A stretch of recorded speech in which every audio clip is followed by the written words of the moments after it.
Greetings from Vanderbilt University's Dyer Observatory. Crowning one of Nashville's tallest peaks, Dyer Observatory is a Tennessee treasure listed on the National Register of Historic Places. Our mission is to inspire student and public interest in science and technology through the wonders of astronomy and space exploration. The observatory serves the public with summer camps, teacher workshops, telescope nights, field trips, tours, concerts, and lectures with world-class scientists. We hope you may join us in the future to learn about the cosmos and appreciate our place in it.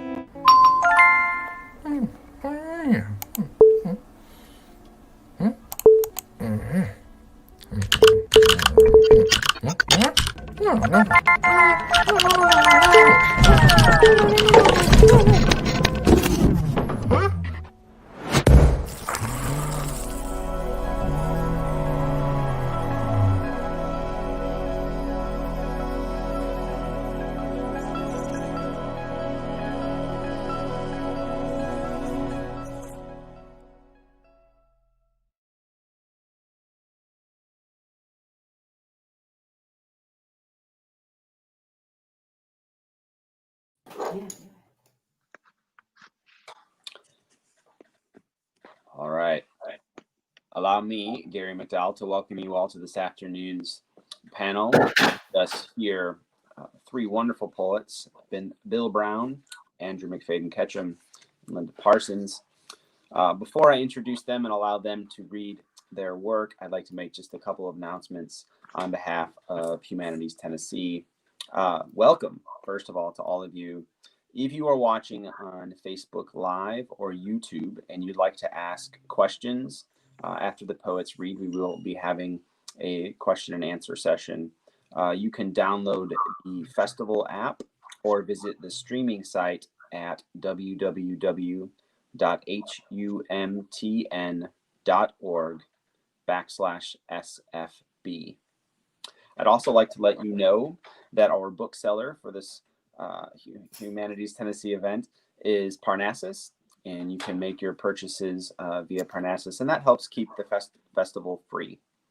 The staff will be putting the link to Parnassus at the top of the chat so that you may go there at any time and visit the bookstore.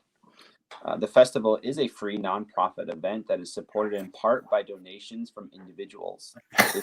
If you appreciate the event and you want to support it, you may do so by visiting that website, humtn.org.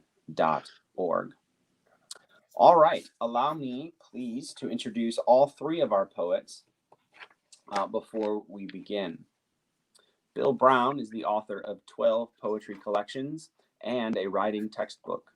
The National Foundation for Advancements in the Arts awarded him the Distinguished Teacher in the Arts. He has been a scholar in poetry at the Breadloaf Writers Conference, a fellow at the Virginia Center for the Creative Arts, and a two-time recipient of fellowships in poetry from the Tennessee Arts Commission. The Tennessee Writers Alliance named Brown the 2011 Writer of the Year. Andrew McFayden-Ketchum is an author, editor, and ghostwriter. He is the author of 2 poetry collections, Visiting Hours and Ghost Gear. He is an acquisitions editor for Upper Rubber Boot Books, and he is the founder and editor of PoemOfTheWeek.com and the Floodgate Poetry Series. He's a professor of creative writing at Colorado Community College, and you can connect with him on social media. He would love to talk with you. Linda Parsons is the poetry editor for Madville Publishing and the reviews editor for Pine Mountain Sand and Gravel. She coordinates WordStream, WVX-FM's weekly reading and performance series with Stella Sue Lee. Linda is also copy editor for Chapter 16, the literary website of Humanities Tennessee. She's widely published, and her new book, Candescent, is her 5th collection. I'd like to welcome all three of our poets this afternoon, and I would like to turn it over to them to begin our reading. So who is leading us off today? Let's go, Bill Brown. We'll go in order. As we discussed, we'll go Bill, Andrew, Linda. Is that fair? That's how I had you lined up here. So sure. All right. I completely disagree with that order. We have to set it to a vote. Andy. Go ahead, Bill. We'd love to hear from you. Oh, okay. My new book is The Headless Angel, and from Iris Press, where Linda's is from as well. And I'm going to start with a poem called The Truest Myth. And when it's waking up from a dream, realizing that we live in a solar system with 400 billion stars. The Truest Myth. My mother once told me the cord behind my navel is still connected to forest loam, to sea depths, to hilltop ponds found north to south by migrating birds, to the first willow green of late March, to the last maple leaf October refuses to release, until a storm is ordered to complete the cycle, so the sun and its minions won't stop myriad motions of the darkest dust, so the apple that hit Newton's head won't rise back and connect, erasing all our past, sending us east of Eden to wander the land of Nod, blanking our joys and the sorrows that made us love them. The next poem is called Late Autumn Fugue, and basically it's about a girl who loses someone the way all of us have lost someone we cared about, a friend or a family member. Late Autumn Fugue. Today, an unwinding exists in clouds. A slow separation as a ribbon of starlings imitates heaven's fugue. Interweaving as they fly, a composition with a silent theme, a late November theme, joined by wind and brown oak leaves, joined by a temple pulse that says you're alive. The fates are on vacation. Incarnations of destiny use their white robes as beach towels and watch the sun drift westward over the ocean. Give particle physics a rest. Let crows call the shots today. Picture a woman at a window, brown eyes reflect, remind her of the girl she was. How a season's change presents a longing for a past, a future. She thinks of a boy who didn't make it home from war. He will always remain a boy in memory, barely a shadow of a beard when he left. How his lips thinned when he smiled. She takes down a book of poems from a shelf, a page turned down to Emily. Because I could not stop for death, she whispers. She will walk through the woods to shake her creep and listen to the current ripple before winter ice ring stones. Her thoughts will join the unwinding clouds, skies, starlings, ribbon, interweaving as they fly. The third poem is called Sunday on the Ridge, and I live north of Nashville on the Ridge in a house that's on 1.6 acres, surrounded by trees and next to a huge forest. Anyway, the editor of a new book says no pet poems. But as I write, Mr. Doodoo, the black cat, sleeps beside my computer or peeks out the window as waxwings harvest a gnat hatch in a hedge tangle. His tail metronomes cluing me to rhythm, which doesn't always work. The conversational tone of Sunday on a Tennessee ridge tends more rustic than hymnal. Tractors instead of church pews, call and response of towhee, coyote, neighbors' mongrels chasing squirrels. Yet light is always holy in November as black gum and maple leaves twirl to ground and broken clouds reach the pond surface new shapes. I almost expect a stranger named Jesus to walk across the water, pick up the puzzle pieces and start over again, as human hearts might change in late fall, as if the sky held answers and we might get it right this time before the solstice. Its shortened days, and the pit in the stomach darkens, and breathing becomes a prayer. The next poem is The Headless Angel, which is the title poem for this book. And it's sort of a strange story, and I think the poem itself tells it well. My wife tried to glue the head back on, but it's concrete and keeps falling off. The cat tries to roll it around the porch floor.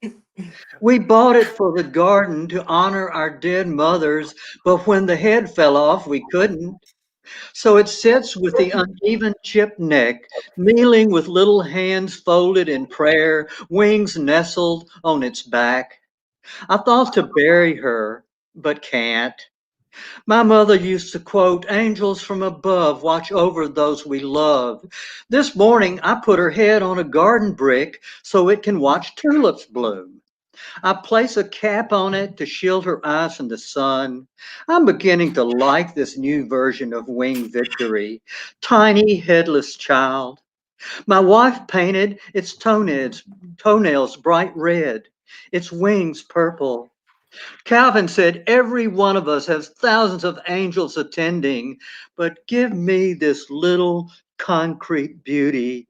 Her head among flowers, her squat form, always, always in prayer.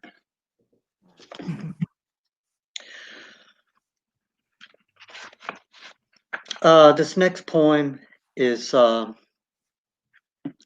Taps.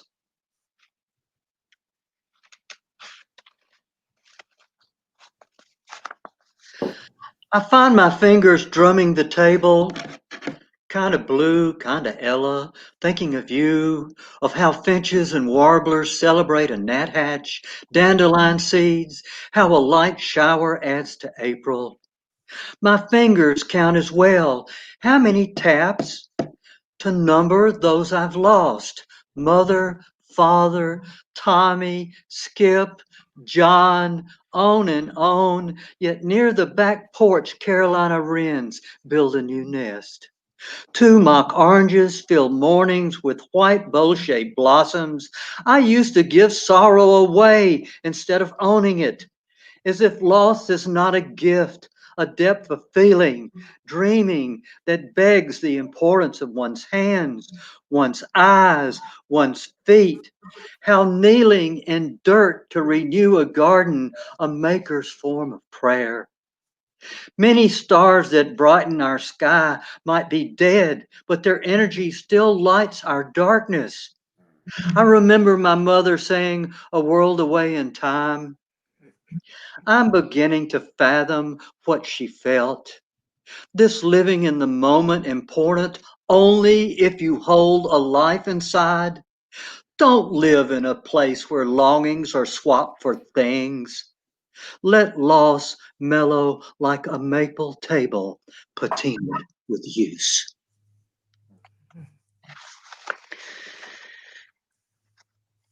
The next poem is a little love poem from my wife. It's called Stardust, written quite a time ago, and it's short. It's about us being married and the first time that we had our little farmhouse in an orchard. They were us, 2 people, 2 cats, finches at the kitchen window, screech owl in the night orchard. They touched often, one asleep, one awake, wondering how the earth rushed around a star while they huddled together in an antique bed bought at a roadside stand in Leach, Tennessee. A little hole in the wall where healers in another century gathered leeches to bleed the sick? How, if any of this made sense, he didn't get it. Then more sleep, then coffee. Fall maples bloomed red. The earth continued to bring night in a bowl of stars.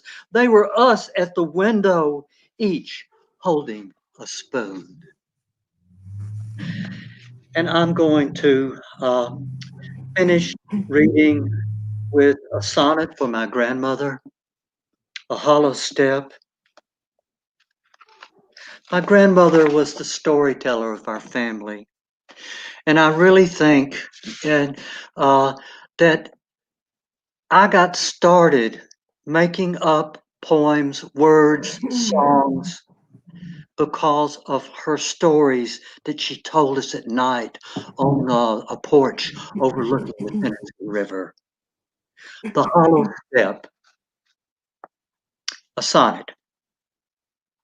The hollow step up the cabin porch gave a plunk. Creak of knotty pine led to an open door like scripture. Grand Sally's face, kitchen stove red, her stern smile sunk wrinkle lines into her neck. Her apron self a gesture to sit at the oak table for steaming eggs and ham. Her eyes held stories you prepared yourself to hear. Come this-a-way, Sadie, howled a panther. Sound of grieving barge at night on the Tennessee River as the chugged by Lady's Bluff, her scattered bones imaged on the rocky shore. Mother of pearl sheen from mussel shells, an eerie ghost as the moon shone rivulets of currents streaming north. Morning dreams wake me to Sally's keening voice. Dead these years, the hollow step, a door that led to scripture. Thank you so much.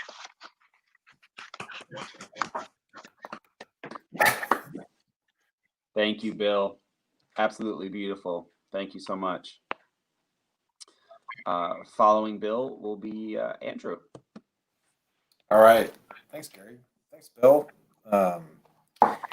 And thanks to Southern Festival of Books for putting this together. It's pretty great to be here. Okay, so I'm going to read from my second book, Visiting Hours. It just came out in March, and it's about Mary Interlandi, who was one of my childhood best friends. Growing up, she committed suicide in 2003 in Nashville, about a mile from where I am right now, and very close to where the festival is usually physically held in downtown Nashville. So it's a difficult book to read from. And it's kind of a difficult book to present. So what I'm going to do is I'm going to read as much of the title poem as I can, which is 10 pages and 8 sections. For 10 minutes and then stop reading, so don't worry. Yeah, thanks again for being here. This is Visiting Hours. 1. Then we knew nothing of sadness. No suicide threats or institutional wards. Sleep came naturally to us in our beds, and when I dreamed of Mary. But on the phone, she was all stories of group therapy and the crazies who listed down the long pharmaceutical hallways, the fluorescent strain when shockwaves flagged the lines, how, when the twin red oaks bled their shadows past the gate, another night came calling. Still, when the doctor's opinions turned and Mary came home, the ward's work became our own. Antipsychotics and insomnia dreams, the list of sharp objects we checked our world against. She shaved her head and called it liminal, slept by day and shook coffee to her mouth by night, sinking deeper and deeper into the diamond blue oracle of her laptop when all but the clocks were sleeping. When finally she did it, a year had passed in that bedroom we swore not to enter. Dim shafts of dust and beams through the blacked out casements. The instructions Mary scrawled in black Sharpie across her mirror. Wake, brush your teeth, stop thinking such things. 2. No one prepared me my entrance into that ship of lost souls where Mary slept.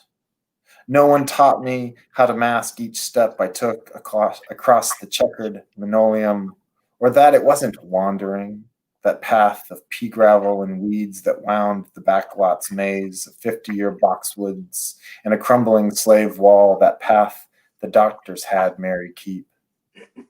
Pulling handfuls of bluegrass and henbit, I brought her back to childhood's game of hands. I turned her palm over in my palm, traced her birth line with the tip of a finger, and read the will of the thumb. Said, "You will name your many children for saints," only to watch her turn her hand into a fist around another clump of thistle. What could I do? I, nothing but a boy dangling before her, searching for the words to summon the girl I once knew from the girl she had become. Her hair already turned the dun of the ash of her cigarette. Her eyes turned all hours to the closed doors of the earth. Her down-turned lashes, the wings of some darkly sane and wing-broke bird. 3. Her oversized t-shirt, her paint-spattered jeans, bras hung like fourth notes from the bedpost, prison bars of light, then dark, then light again cast by the south-facing window. None of it seemed real. I, a member of the perfectly sane, allotted his single hour. So I took it all in, the displaced game pieces and faded carpet, the gowned residents hugging the ward's warped walls, the courtyard where I found her in a sanctum of smoke. Standing in the doorway I held open, I watched a rhombus of light scroll across Mary's star-turned face, her eyes fluttering, the hardback she'd been reading perched like a little roof on the house of her chest. When I went to her, I went quietly, careful not to disturb the garden's foundation of vines, the bird bath poised on its pedestal. What else could I do but watch her sleep? The lives of stray hairs moving across her face, a flicker of dream beneath her lids, the waterless water fountain. 4. The doctors told them, "Keep an eye on your daughter, but she need not stay here. Watch her take her pills 3 times a day. Let her rest all day in her bedroom." But when she descended the carpeted stairs that linked her world to ours, her parents said she stumbled like an injured angel in her nightgown down that handful of steps and gazed about the kitchen and its objects, the Eiffel Tower pepper shaker, the checkered tablecloth, as if she'd entered a stranger's house. That's when John posted his list of chores to the refrigerator door, and Beth began to plan Mary's return to college, the writing gig at the local paper, not quite enough to fulfill the dean's requirements. So came the radical post-feminist papers she wrote for her distance learning course. So came the late-night journaling sessions that lasted well into the afternoon. "I am a freight train," she wrote in perfect block print at a margin of a notebook. "I am a freight train," she scribbled on a rolling paper. "I am the rain. I am inane. I may not fly like a great blue crane, but I am not insane. I am not insane.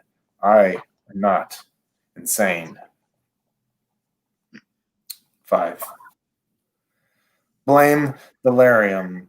Blame the bad pills, blame her thin blood and vanishing periods, blame the spasms in her back, how she could crack her neck like the snap of green twigs in flame, blame the drugs they had her take, blame Nepal, blame malaria and the faulty doctors, the shrink with his bifocals and beard, the mosquito for its infected proboscis, blame the military for its failed recipe, blame bad blood, blame lucid dreams, blame belly aches and the night nurse her concoction of tablets, blame linoleum, blame white sheets and matching curtains breathing in and out of the window, blame the ticking space heater and the stars, poor alignment, Western medicine's failed search for an antidote, blame nausea, blame vomiting, blame diarrhea, blame dizziness, loss of balance, blame stomach pain, muscle pain, difficulty falling asleep, difficulty staying asleep, difficulty breathing.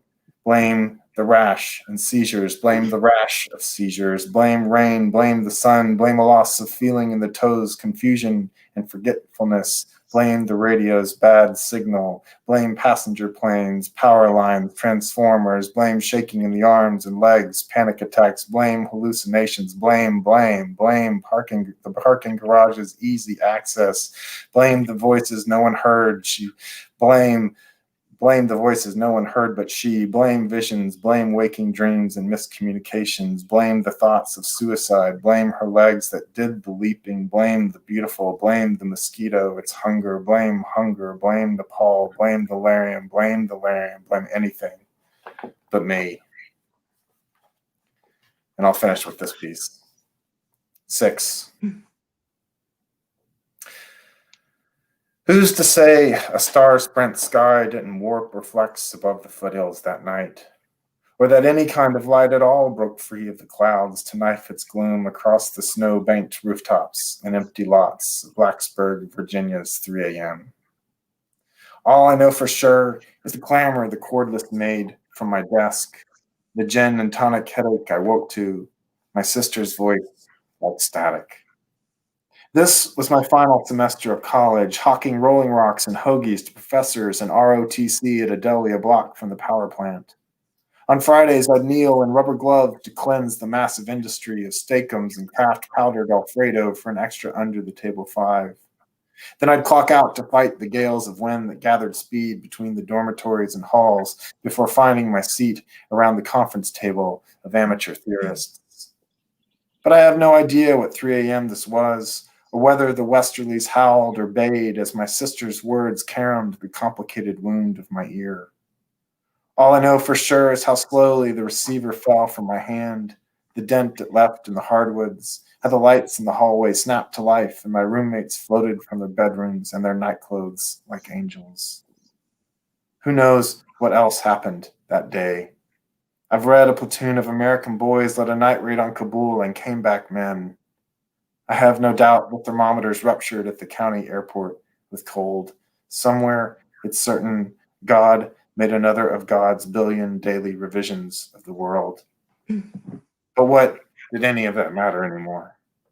All I could see was you, the ledge, all that snow, your mother clenching the blue bed sheets in her sleep, your father holding his head in his impossible hands, the calls he has to make. Thank you. Yeah. Amazing, and thank you. Thank you very much.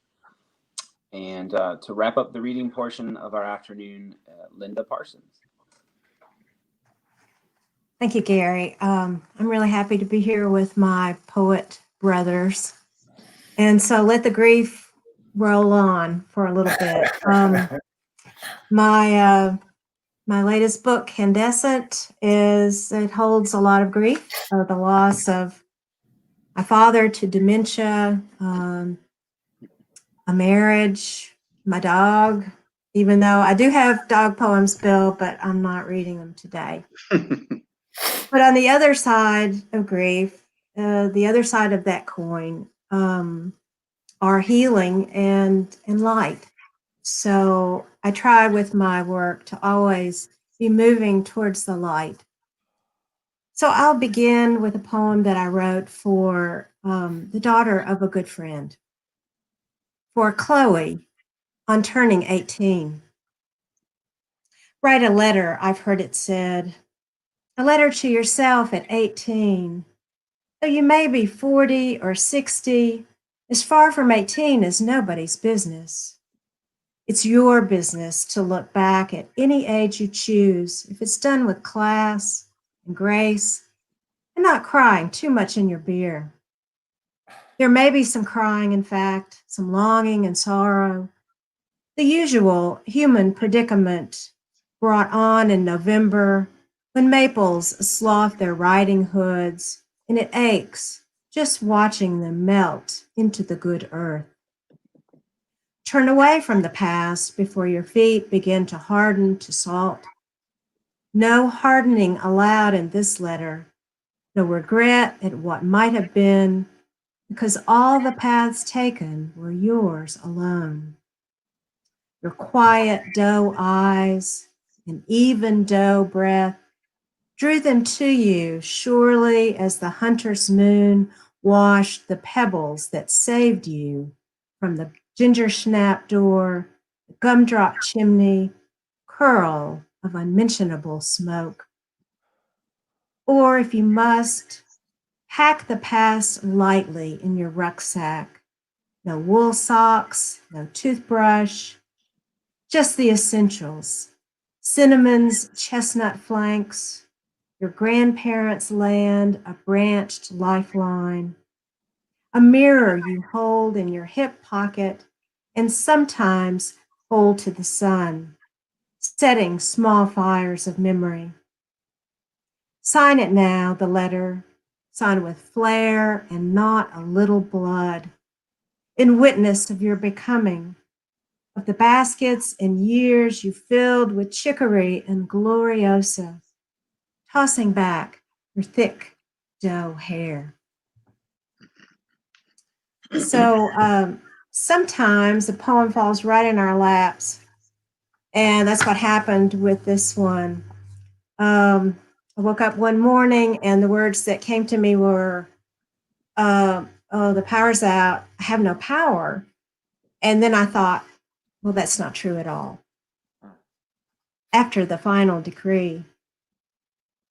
This morning I wakened with no power, but no, power is with me, blood and breath, earthed on oak floor, garden soil.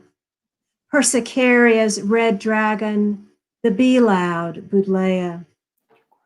So this morning I awaken with no electricity, but no, my surge completes a circuit crowned to heal the ions and anions, my unreckoned force. I could say I woke with no lights, but not that either. For I bend to life's cruelties, knowing they fish the same stream as the sharer of his catch. For my heart empties of laden samsara, refills with mother's milk. Truer, the morning begins in yesterday's faithless blue dark, mere spark of my possible voltage. I'll read a poem from my father. Of course, when dementia patients are in the hospital, they don't know where they are or why they're there, and they just want to leave. So this is a poem that I wrote after spending some time with my dad. And his name was Philip Lee. And from the time that he was a boy, his nickname was Pie Lee. Pie Lee. Through the bed railing, our game to pass time in the ER. He pokes out a hand, we shake, he draws back, laughing. Nearly midnight in the ER. Again, my father slips to the fence of his old backyard, reaches to the little neighbor girl who peels foil from juicy fruit. So young, she is unable to say his full name, Philip Lee. She pokes gum through the wire, draws back laughing, Pie Lee, you can't catch me. Unable to say his name, my father crisscrosses the wiring in his brain. Its young lights long past midnight's hour. So long our wait, he draws back the rumpled bedsheet. Floor blue cold beneath his feet. Our game pokes time through uncertain gain. Little child I tend this night rails against those lesser lights. All the girls he might catch just past his reach, growing so like tendered fruit, the other side of the fence. And so a poem that reflects that other side of the coin, poem of healing and light, with an epigraph by Leonard Cohen. You have to sit in the very bonfire of distress, and you sit there until you're burnt away, and it's ashes, and it's gone. no grief. The world bends to no one's weep and wail, except maybe the rose-tipped grasses in early fall, the garden that's mine to neglect in long drought, which I did, parched with change, the brick of grief in my pocket, now airy as a whistle. Except maybe the dreams searching for the one who left, who now the house, hearth, to counter, comes along with the whistle, carrying how the world bends or doesn't, is the opposite of my gleaning in light's descent in the pasture of no grief, no self, no past. Except that it bends, I know it does, the world willow, not oak, on impermanent winds. Except that bonfires under my breastbone bear me across the banks of weep and wail, the lilt of my souls on hot coals, my body burnt through, unbent.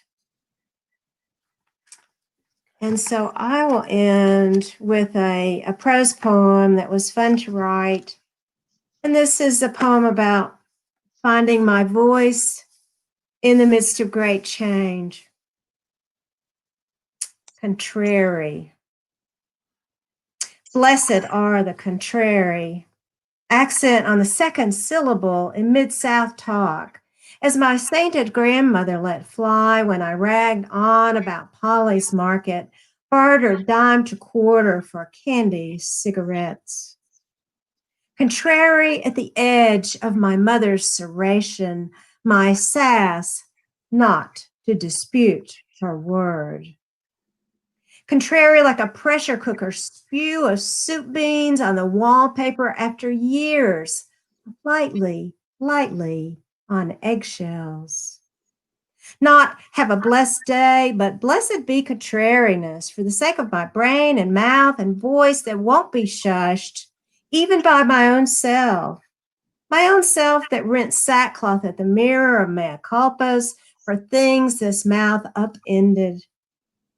Contrary, not meaning meanness or gossip or mock, but a by God honest tongue. Woe to them that can't meet on the dotted line, toe to toe, can't pick that bone to the blood heart where the rubber meets the real. Call it age or a confluence of contrariness, rivered down the ancestral stream. Above all, let me be kind. Let me deliver the biscuits and butter of kindness in a wicker basket clothed with linen to the least of us. Love as its double cousin.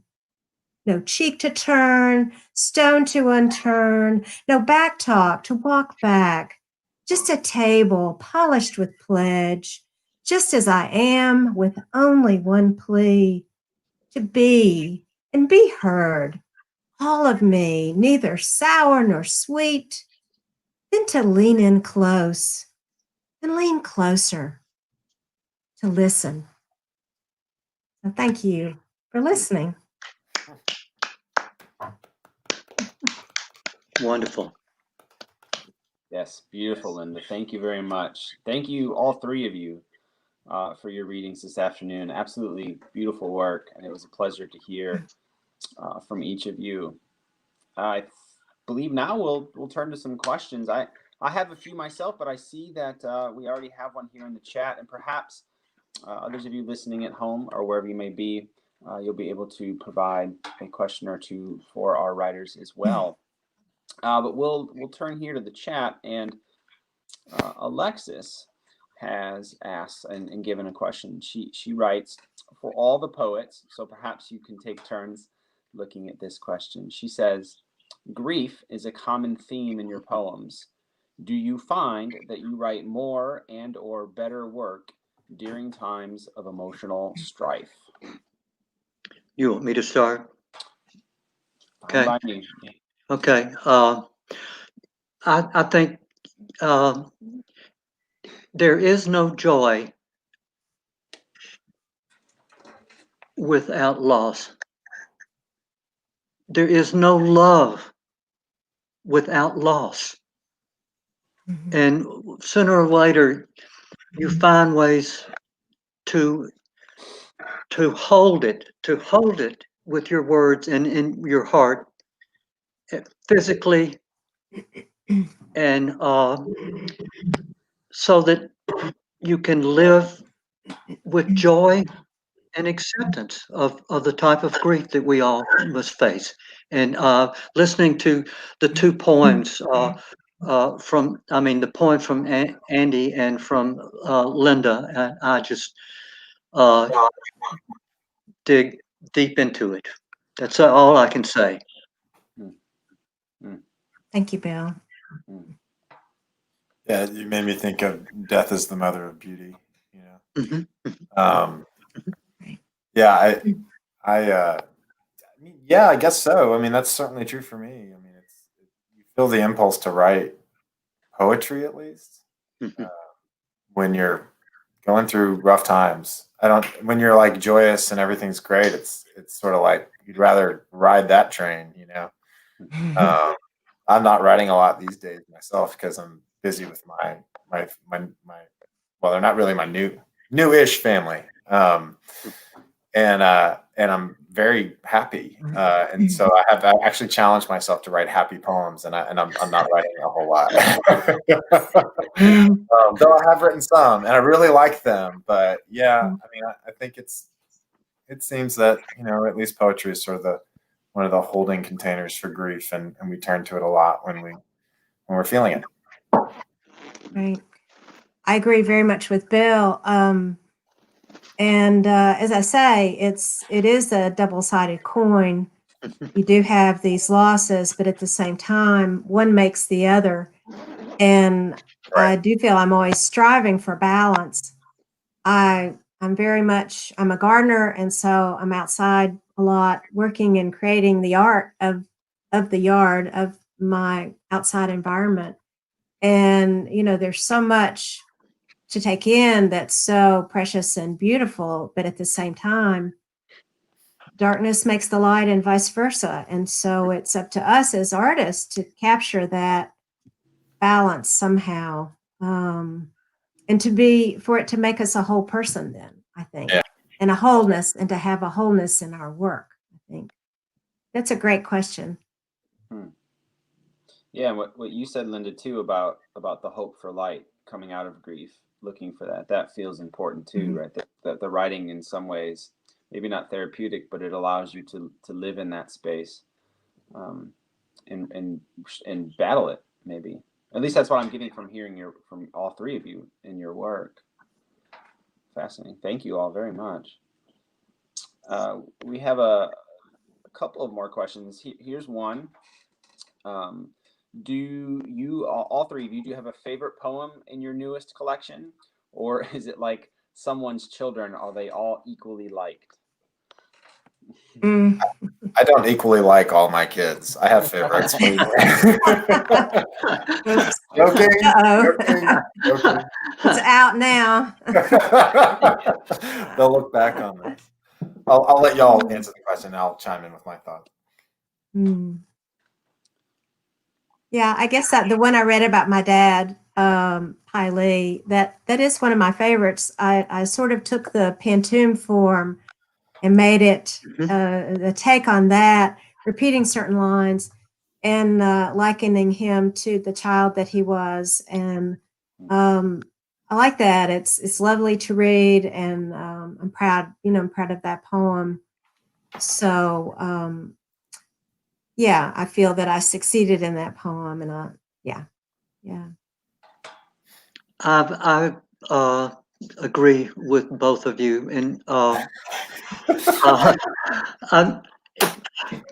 when I read and choose poems, and I chose some to read that I haven't done so because I haven't had a reading since this book came out because of the pandemic, and Right.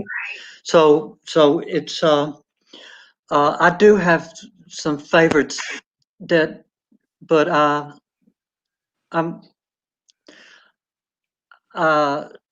and some that I think is maybe less successful. Now that I've read it several times and had the chance to go back over it, yeah.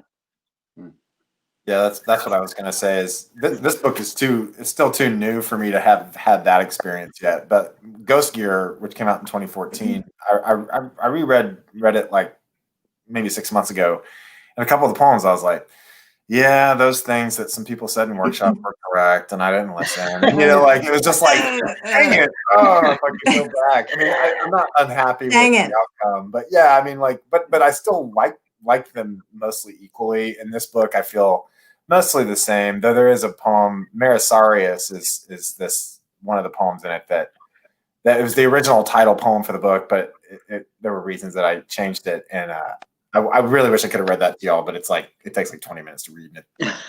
No one wants to sit on a computer and listen to me read for 20 minutes. But yeah, I think that it is like your kids. You love them equally and in different ways, but yeah, different ways, right? Yeah, right. I love, Andrew, how there's so much momentum in I think it was one of the last sections that you read, and you used the word freight train, and there's so much energy and so much, it's just it's so powerful. And of course, always, Bill, so much power in your imagery. So we're just a mutual admiration society here. Yeah. That was a really good reading. Just being a audience member, I was like, gosh, this is a good reading. I enjoyed the whole thing. I have. Oh yeah. Absolutely. Hard to argue with that. Thank you all for addressing that question. It seems like such a simple question, but to me, it's so complex. So thank you. We have a question here from the venerable Jeff Harden. He asks Bill. He says, Bill, I'm struck by how often the word prayer comes up in your poems. Mm-hmm. Even so, Headless Angel in particular reminds me how often your poems mostly avoid traditional religion, almost always then to ground yourself in something tangible and nearby. So Jeff would like you to speak, Bill, to why the nearby matters as a framework for your thinking.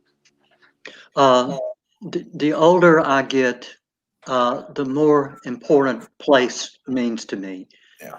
And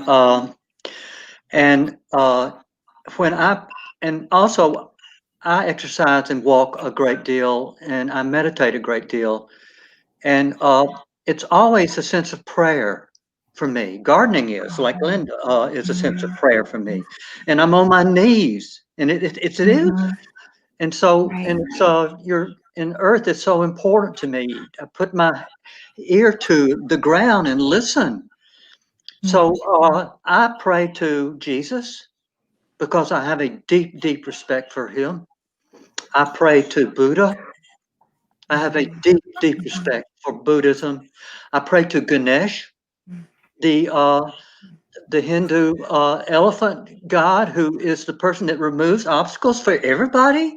And Ganesh is rich as a king, but he rides on it's humble enough to ride on a mouse.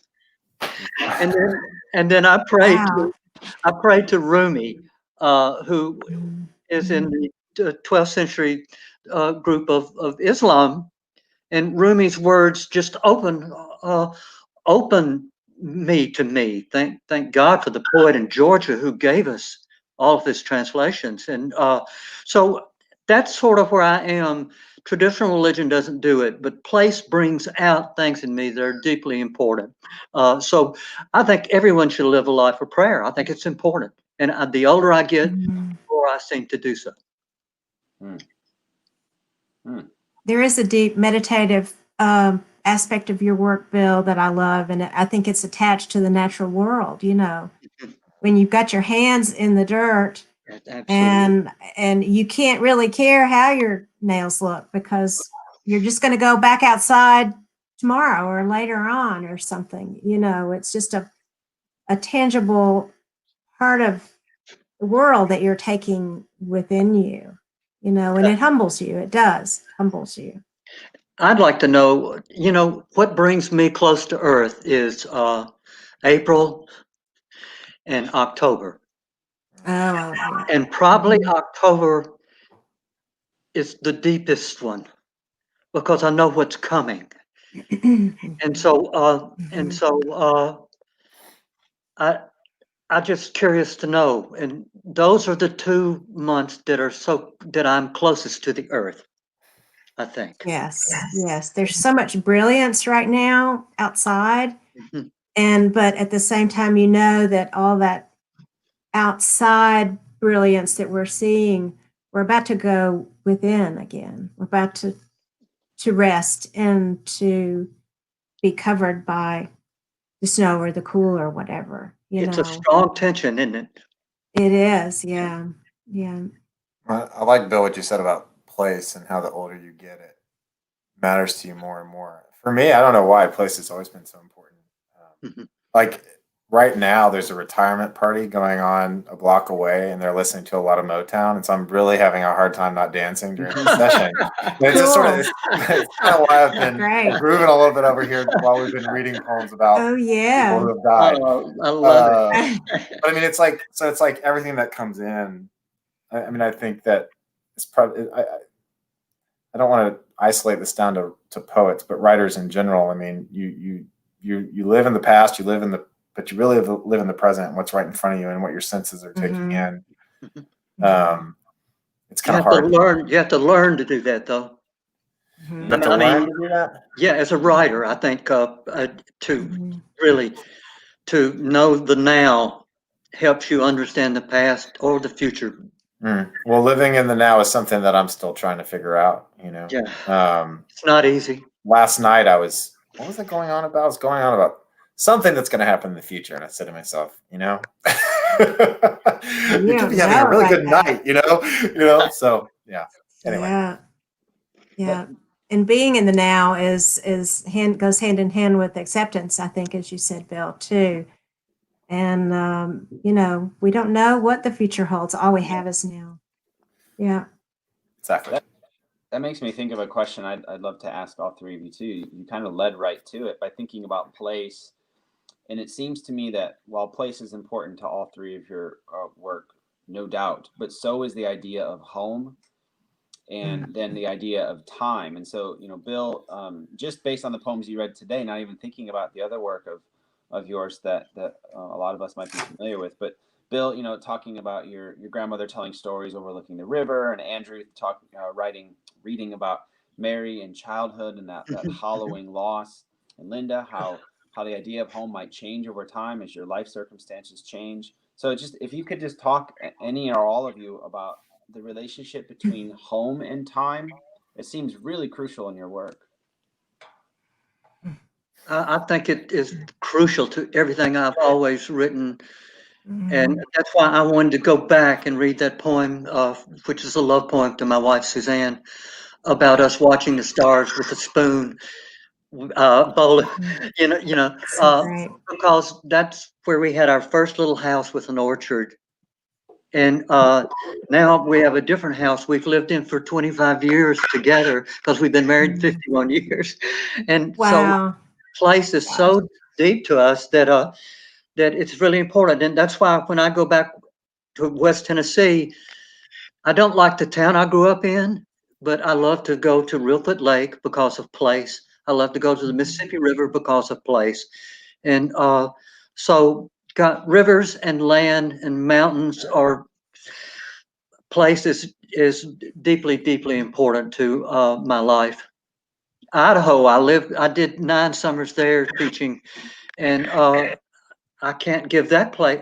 There are places I just can't give up. Vermont, I can't give up the same way because I lived there 5 summers. So anyway, I'll let that go. Interesting. I think that I moved around a lot in my young life, and so that made home extremely important to me. But even always with the idea of impermanence, which is one of the basic tenets of Buddhism, that everything is always changing, that I've had to understand and to integrate the idea of home, that it's actually within myself.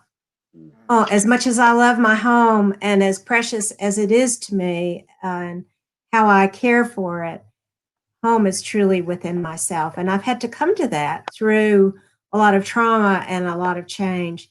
But that's where I'm resting, is this home that's within. Excellent. And there's peace. There's a great deal of peace there. So that's all we ever want, is peace, really. So I'm grateful for that. Andrew? Yeah. Last night my girlfriend and I made a fire in the backyard, and she's sitting here next to me, so I'm hoping she doesn't punch me for saying. She said, "This feels like home," and she was talking about. I think she was talking about sitting around a fire and looking into it, and the backyard. For a long time, I didn't know what home was. So I'm from Nashville, and I grew up, just near downtown. And then I went and lived all over the place, like you, Linda. I lived in a tent for basically 2 years. A really big, nice tent. Trust me, it was pretty sweet.